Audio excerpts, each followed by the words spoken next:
माझं नाव तुकाराम काशीनाथ गुंजाळ, मुक्काम पोस्ट निमज, तालुका संगमनेर, जिल्हा अहमदनगर। निमजमध्ये खंडोबा मळा म्हणून प्रसिद्ध आहे। माझा माऊली फार्म या नावाने शेती प्रसिद्ध आहे। टोटल माझी 16 एकर शेती आहे आणि पारंपरिक पद्धत सोडून सर्व आधुनिक पद्धतीने ही 16 एकर शेती मी सध्या करतो आहे। टोटल आज परिस्थिती अशी आहे, टोटल 16 एकरला ड्रीप सिस्टीम आहे आणि 16 एकरला ड्रीप टाकून टोटल मल्चिंग पेपर शिवाय आज मी शेती करत नाही। आता ही ड्रीप सिस्टीम आणि मल्चिंग पेपरची शेती करत असताना माझं मुख्य पीक आहे टोमॅटो। साधारणतः तिन्ही हंगामात, रब्बी, खरीप, उन्हाळी तिन्ही हंगामात मी टोमॅटो पीक घेतो। 5-6 एकर खरीप असतं, 2-3 एकर रब्बी असतं, उन्हाळी 3-4 एकर असतं। हा टोमॅटो माझा वर्षभर टोमॅटोचे प्रयोग चालू असतात। नंतर त्याच्यात टोमॅटोच्या पिकावरती त्याच क्षेत्रावरती पुन्हा झेंडू घेतला जातो, तूर घेतली जाते, ओली तूर विकली जाते। त्याच्यानंतर दोडक्याचं पीक त्याच तारेवर, त्याच काठीवर टोमॅटोच्याच पिकात घेतलं जातं। हे 4 पिकांचं माझं ही पीक पद्धती ठरलेली आहे आणि प्रत्येक पिकाला मेहनत करावं लागत नाही। एकदा मल्चिंग पेपर सगळं झाड टाकल्यानंतर साधारणतः 1.5 ते 2 वर्ष, 5 ते 6 पीक घेईपर्यंत पुन्हा मशागत नाही, काय कुठल्याही प्रकारचा हा विषय राहत नाही।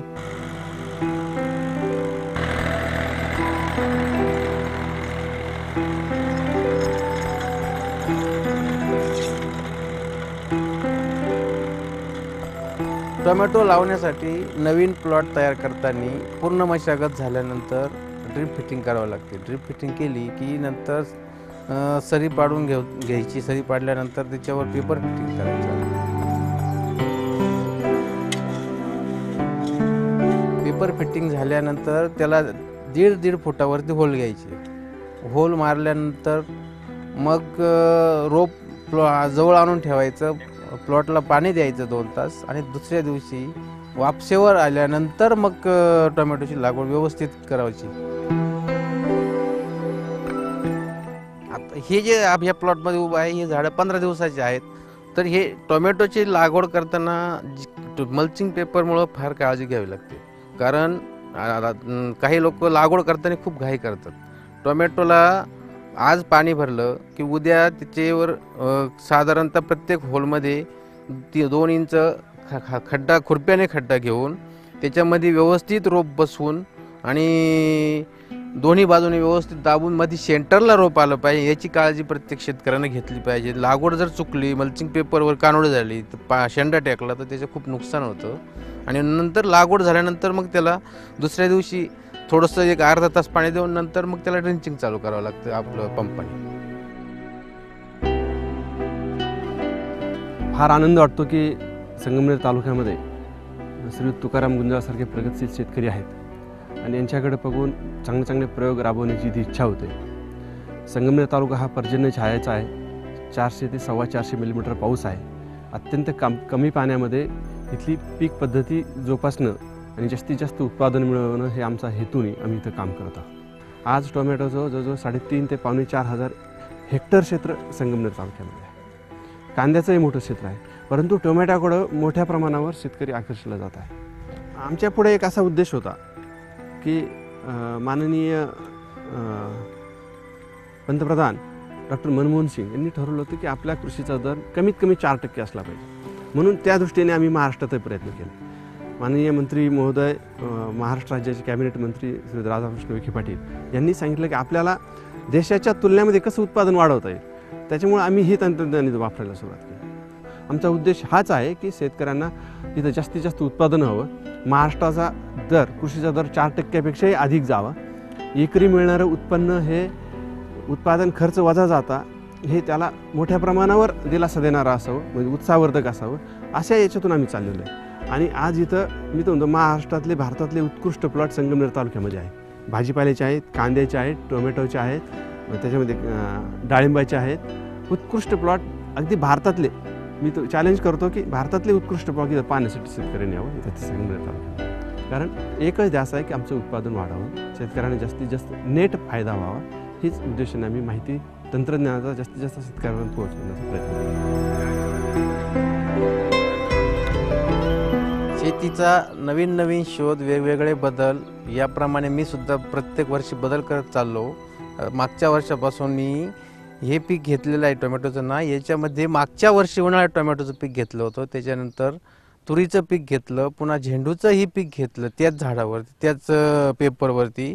आणि त्याच्यानंतर ते जे पिकांचे जे अवशेष आहेत ते शेताच्या बाहेर न काढता एकाड एक गल्लीमध्ये टाकले जातात आणि त्याचं पुन्हा पूर्ण कंपोस्ट खत तयार होऊन पुढील पिकासाठी ते जमीन तयार केल्यानंतर उपयोगात येतं. म्हणजेच मी एकदा पीक लावल्यानंतर 1-2 वर्ष जमीन तयार करायची नाही असा नवीन प्रयोग करून मेहनतीचा खर्च खूप वाचवलेला आहे.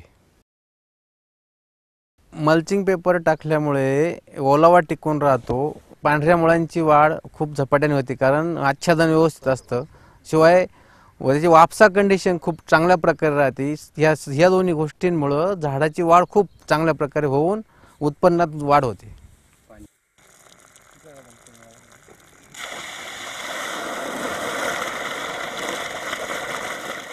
हे शेततळ्यावरती मी उभा आहे. हे शेततळं 2010 मध्ये बनवलं. इथं शेजारून ओढा गेलेला आहे, शेताच्या मध्ये केटीवेर बनवलेले आहेत, त्यातनं विहीर टाकलेली आहे, तिथनं पाणी शेततळ्यात साठवलं जातं. वस्तीच्या पाठीमागे एक विहीर आहे, ते पण पाणी साठवलं जातं. नदीच्या पाईपलाईनचं पाणी शेततळ्यामध्ये आणलं जातं आणि सर्व पाणी एकत्र गोळा करून या सर्व शेतीला ह्या तळ्यावरूनच वापर केलेला आहे. आणि मे-जूनमध्ये पाणी विहिरींना कमी पडतं, नदीला पाणी नसतं, त्यावेळेला फक्त शेततळ्याचे आपल्याकडे बँक बॅलन्स थोडक्यात हे पाणी शिल्लक असतं 1 कोटी लिटर्स. म्हणून सर्व शेती उन्हाळ्यामध्ये सुद्धा चांगल्या प्रकारे डेव्हलप करून व्यवस्थित तिचं व्यवस्थापन करता येतं.